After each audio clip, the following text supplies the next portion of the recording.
नमस्ते प्यारे बच्चों, भटनेर एजुकेशन हब में आपका स्वागत है।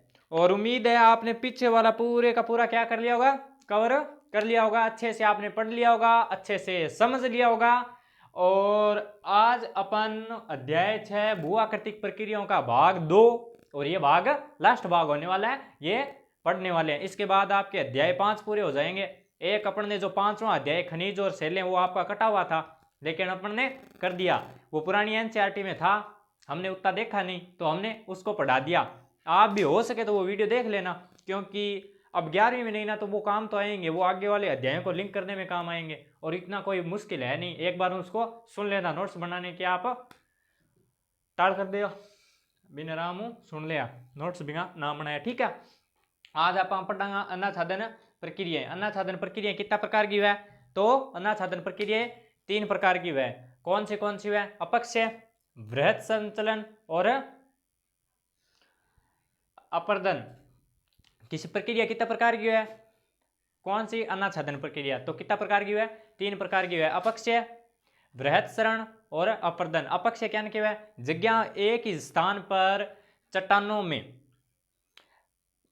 वहीं पर टूट फूट होने की प्रक्रिया को क्या कहा जाता है? अन्ना अपक्षय। और वृहत संचलन यानी बड़ी भू संयुक्ति का नीचे की ओर गुरुत्वाकर्षण बल के कारण आ जाना, वृहत संचलन। और अपर्दन किससे है? मतलब गतिज कारणों के कारण स्थल खंडों का अपर्दित होना। ये किस कारण होता है? गतिज ऊर्जा के कारण, यानी पदार्थों का एक स्थान से दूसरे स्थान पर वहन करना क्या कहलाता है? अपर्दन कहलाता है। और ये इनके बल कौन कौन से है? तो अपक्षय में कौन कौन से बल काम करते हैं? पहला बल गुरुत्वाकर्षण, दूसरा बल आणविक बल, आणविक दाब बल, और तीसरी रासायनिक प्रक्रियाएं। तो उसमें कौन कौन सी अपक्षय में? गुरुत्वाकर्षण, आणविक दाब और रासायनिक प्रक्रियाएं। और आप अब आ जाओ इस बृहत संचलन में। बृहत संचलन में कौन कौन से है? तो बृहत संचलन में एक है प्रमुख गुरुत्वाकर्षण, यानी गुरुत्वाकर्षण होगा तो वो किसके ओर? पृथ्वी की ओर। अगर चट्टान ऊपर है तो वो नीचे की ओर, गुरुत्वाकर्षण के कारण चट्टान नीचे की ओर खींचेगी तो वो नीचे बृहत संचलन हो जाएगा। और उसके बाद अपर्दन, और अपर्दन के लिए प्रेरक बल कौन सी होती है? गतिज ऊर्जा। ठीक है, तो अब मुझे उम्मीद है कि आपको पूरा समझ में आ गया होगा। अन्नाछादन प्रक्रिया प्रक्रिया हो गया कितना प्रकार की है? 3 प्रकार की। और बन है प्रेरित करने वाला बल किसे किसे है? तो 3 प्रकार की किसी किसी है? अपक्षय, बृहत संचलन और अपर्दन। अपक्षय ने मतलब अपक्षय ने प्रेरित करने वाला बल किसे किसे है? तो गुरुत्वाकर्षण, आणविक बल और रासायनिक प्रक्रियाएं। और बृहत संचलन ने गुरुत्वाकर्षण, और उसके बाद में अपर्दन ने गतिज ऊर्जा। अपक्षय के विशेष प्रभाव, मतलब अपक्षय के क्या क्या विशेष प्रभाव देखे जाते हैं? पहला, चट्टानें टूटती है और उससे मृदा निर्माण हो जाता है। दूसरा, खनिज क्या हो जाते हैं? मुक्त हो जाते हैं, और उससे वह है क्या है? पेड़ पौधों के काम में ले लिए जाते हैं, यानी खनिज क्या हो जाते हैं? मुक्त हो जाते हैं। यानी जगह पड़ी जब चट्टानें खोखली होगी तो उसमें क्या होंगे? खनिज होंगे, वो क्या हो जाएंगे? मुक्त हो जाएंगे, उस पर पेड़ उगने लगेंगे और वो पेड़ इनका खनिजों का उपयोग कर पाएंगे। स्थल रूपों का क्या होता है? धीरे धीरे स्थल रूपों में परिवर्तन आने लग जाता है। ढालों का कमजोर होने से भू संकलन भी हो सकता है और चट्टानों में दरार आ जाती है। अब ये क्या है? 500 आपको थोड़े रिवीजन के तौर पर आप साथ साथ इनका रिवीजन करते चला करो। चट्टानों का पहले टूट कर क्या है? पहले चट्टानों का टूट कर क्या बन जाती है? मिट्टी बन जाती है। और खनिज क्या हो जाते हैं? उनसे स्वतंत्र हो जाते हैं, तो पौधों द्वारा काम में ले लिए जाते हैं।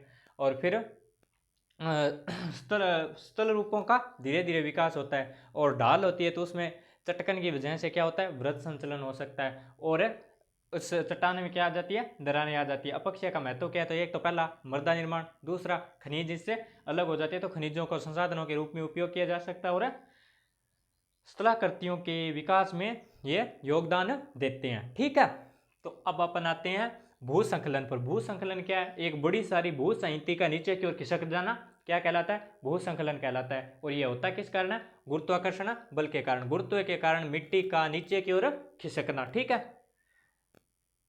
पानी, ढाल और गुरुत्वाकर्षण मुख्य भूमिका निभाते हैं। इसके प्रेरक बल कौन से हैं? तो पानी, ढाल और गुरुत्वाकर्षण। और इसके प्रकार कौन कौन से होते हैं? भू संकलन के कितने प्रकार होते हैं? 3 प्रकार। पहला भू संकलन, वह क्या होता है? अचानक गिरता है। उसके बाद मलबा संकलन या कीचड़ संकलन, वो क्या होता है?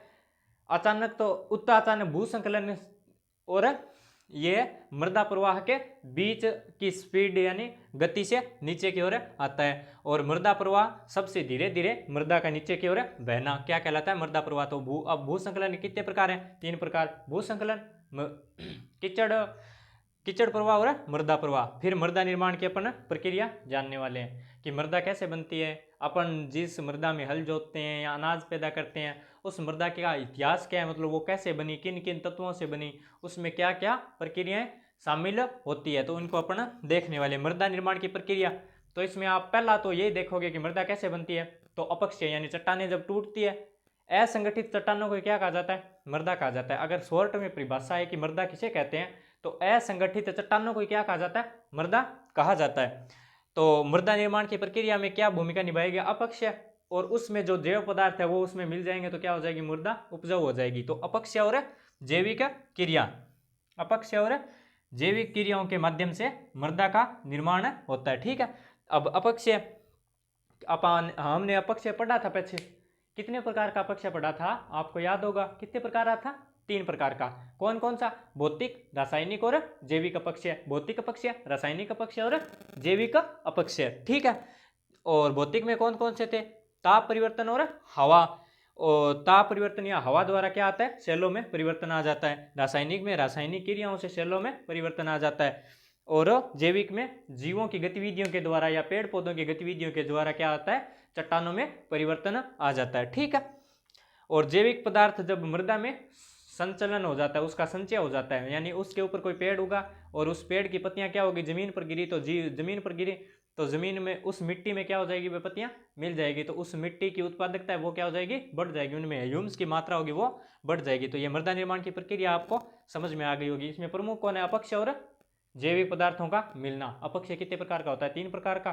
तो उससे तो चट्टानें टूटती है और उस टूटी हुई चट्टानों में जब जैविक पदार्थ मिल जाते हैं तो ह्यूमस की मात्रा बढ़ जाती है और मृदा का निर्माण हो जाता है। अब मृदा निर्माण के कारक कितने हैं? तो मृदा निर्माण के प्रमुख अपने एनसीईआरटी में कितने कारकों की बात की गई है? 5 कारकों की। कितने कारकों की? 5 कारकों की।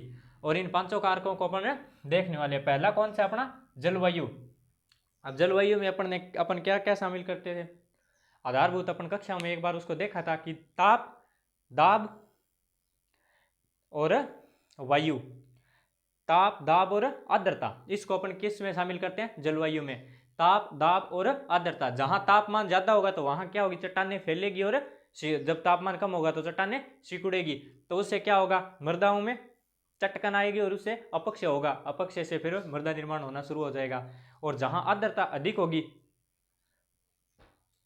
जहां आर्द्रता अधिक होगी तो वहां क्या होगा? मृदाओं में पानी भरेगा।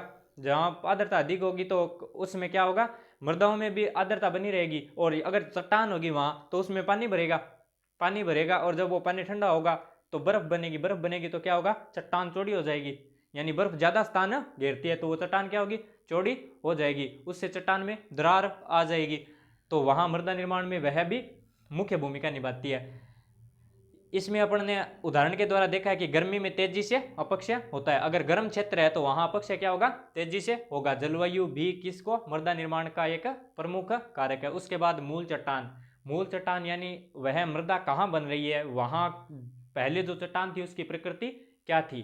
जैसी वो पहले चट्टान थी वैसी तो ऊपर मृदा बनेगी, यानी उसी का तो भाग है मृदा। पहले तो वो संगठित चट्टान थी, अब वो असंगठित हो गई है, यानी वो टूट फूट गई है। तो उसी को तो अपन ने मृदा की परिभाषा दी है। वही तो मृदा असंगठित चट्टानों को तो अपन मृदा कहते हैं। तो उसके गुण उसमें आएंगे। अगर कहीं बेसाल्ट चट्टान है तो वहां मृदा जो उस बेसाल्ट चट्टान पर बनेगी वो कैसी होगी?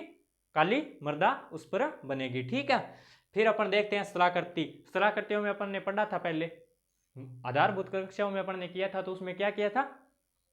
पहला पर्वत, मैदान और पठार। क्या क्या? पर्वत, मैदान, पठार, 3 थे। अब उदाहरण के रूप में अगर देखें अपन, ढाल है यानी कोई पर्वत है तो उसकी ढाल में अगर कोई मृदा निर्माण हो रहा है तो वो मृदा की परत कैसी होगी? पतली होगी, क्योंकि वो ऊपर से नीचे की ओर आ रही है।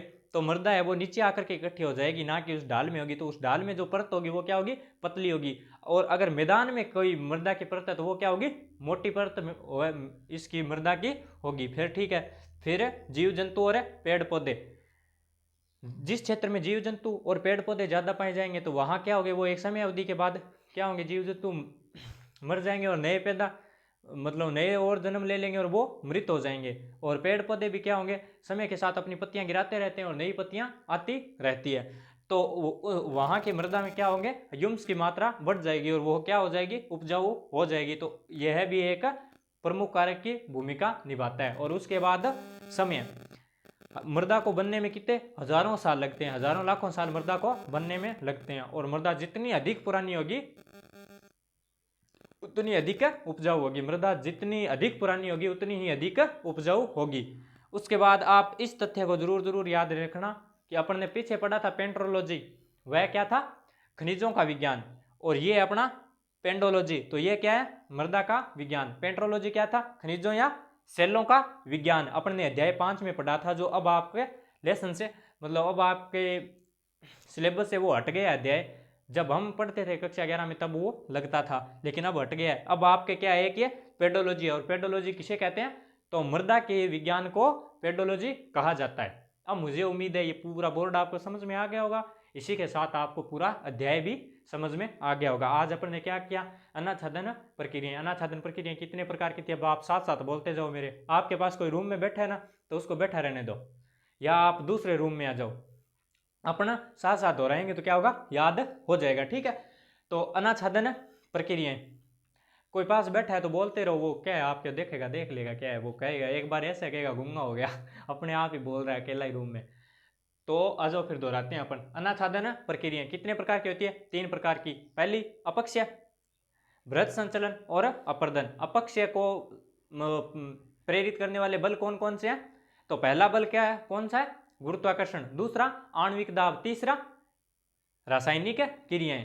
और वृत्त संचलन को प्रेरित करने वाले बल गुरुत्वाकर्षण, और अपर्दन को प्रेरित करने वाले बल गतिज ऊर्जा।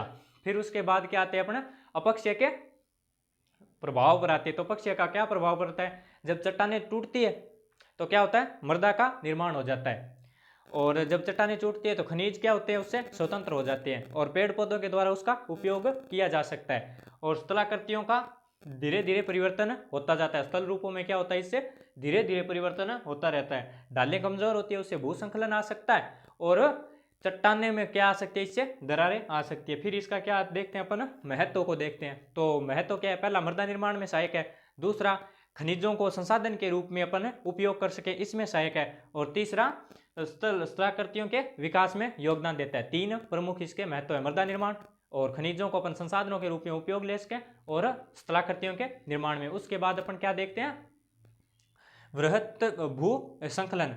भू संकलन किस कारण से होता है, भू संकलन पहले तो होता क्या है, तो किसी बड़ी भू संयंत्र का नीचे की ओर खिसकना, और किस कारण से खिसकती है, गुरुत्वाकर्षण बल के कारण। तो गुरुत्वाकर्षण बल के कारण मिट्टी का नीचे की ओर खिसकना क्या कहलाता है, भू संकलन कहलाता है। ठीक है, फिर उसके बाद क्या है, पानी, ढाल और गुरुत्वाकर्षण इसमें मुख्य भूमिका निभाते हैं। तो इसके मुख्य सहायक कौन है, पानी, ढाल और गुरुत्वाकर्षण। कौन है, आप बोलो दोनों साथ साथ, पानी है, ढाल है और गुरुत्वाकर्षण है। ठीक, फिर प्रकार कितने हैं इसके भू संकलन के, पहला भू संकलन, दूसरा आप देख के बोलते रहो, पहला भू संकलन, दूसरा मृदा प्रवाह, तीसरा कीचड़ प्रवाह। सबसे तेज कौन होता है, भू संकलन, उसके बाद कीचड़ प्रवाह, और उसके बाद धीरे धीरे मृदा प्रवाह चलता रहता है। फिर अपन मृदा निर्माण की प्रक्रिया पढ़ते हैं, इसमें मुख्य भूमिका कौन निभाता है, अपक्षय और जैविक पदार्थ। और अपक्षय जो होता है तो मिट्टी का निर्माण होता है, यानी चट्टानें वो असंगठित हो जाती है, और उसमें जब जैविक पदार्थ मिलते हैं तो भूमि में ह्यूम्स की मात्रा बढ़ जाती है, और ह्यूम्स की मात्रा बढ़ जाती है तो मृदा क्या हो जाती है, उपजाऊ हो जाती है, यानी अनाज बोने योग्य वो मृदा हो जाती है। ठीक, तो अपक्षय और जैविक क्रियाएं। अपक्षय कितने प्रकार के अपन ने पढ़े थे, भौतिक, रासायनिक और जैविक, ये अपन पहले भी पढ़ चुके हैं।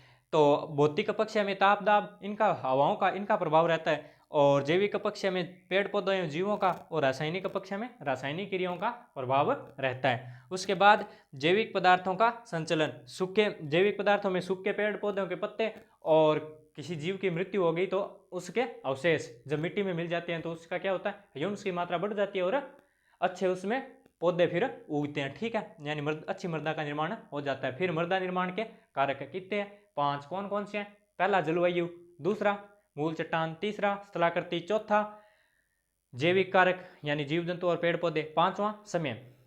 अब जलवायु में कौन कौन से होते हैं, ताप, दाब, और आर्द्रता ये जलवायु में शामिल होते हैं, यानी इनसे मृदा प्रभावित होती है। उसके बाद क्या कौन सा है, ये अपना मूल चट्टान, यानी जैसी नीचे की चट्टान होगी वैसी ऊपर की मृदा बनेगी। अगर नीचे बेसाल्ट चट्टान होगी तो ऊपर कौन सी मृदा बनेगी, काली मृदा बनेगी। उसके बाद कौन सा अपना स्थलाकृति, यानी ढाल होगी तो वहां मृदा की परत कैसी होगी, पतली होगी, और अगर मैदान होगा तो वहां मृदा की परत कैसी होगी, मोटी होगी। उसके बाद जीव जंतु है, जीव जंतु जब मिल जाएंगे मृदा में तो उसकी उत्पादकता क्या होगी, बढ़ जाएगी। ठीक, और फिर अपना क्या है, समय, यानी किसी मृदा को बनने में हजारों साल लगते हैं। और मृदा टीचर और शराब, जितने बौद्धे होते जाते हैं, यानी जितना उसको समय बनने में लगता जाता है, वह उतने ही ज़्यादा प्रोडक्टिविटी, मतलब ज़्यादा अच्छे बनते जाते हैं, उसकी गुणवत्ता में उतना ही ज़्यादा सुधार आता चला जाता है। ठीक है, तो मृदा में भी वही है, जितना ज़्यादा समय लगेगा उतनी गुणवत्ता वाली मृदा का निर्माण होगा। फिर उसके बाद एक शब्द है पेडोलॉजी, और पेडोलॉजी किसको कहते हैं, मृदा विज्ञान को क्या कहते हैं, पेडोलॉजी कहते हैं। पेंट्रोलॉजी किसे कहते हैं, यह भी अपने ने पीछे पढ़ा है, आप कमेंट में उत्तर जरूर लिख के दीजिएगा। और भटनेर एजुकेशन हब से जुड़ने के लिए आपका बहुत बहुत धन्यवाद। और भी बच्चों को जोड़िए। जय हिंद, जय भारत। हंसते रहिए, मुस्कुराते रहिए, पढ़ते रहिए।